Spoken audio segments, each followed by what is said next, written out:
mana necha kundirki butun aholimiz ham bezovta havoning ifloslanganligi to'g'risida. Shunday bir muammoli masalalar ko'tarilgan bir paytda prezidentimiz farmoni imzoladilar-da. Farmon bilan shu atmosferani ifloslanishiga olib keladigan masalalarga cheklovlar qo'yish masalalar qo'yildi. Hammamiz bilamiz, mana Toshkent shaharining atrofida issiqxonalar juda ham ko'p. 700 dan ortiq issiqxonalar. Ularning hammasi ham tabiiy gaz bilan ta'minlanmagan.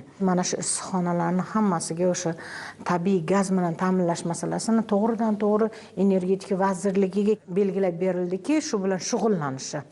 Bundan tashqari joylarda yashil makonlar yaratish, yashil belbog' yaratish, kichik halqa yo'lini to'liq yashillashtirish, kerak bo'lsa o'rmonlashtirish masalalari, daraxtlarni ekish masalalari belgilab berildi. Bular hammasi bugungi kunda faqat shu aholimizni, shaharimizni tozalanishiga, atmosferasini toza, havosini toza bo'lishiga qaratilgan vazifalar belgilab berildi.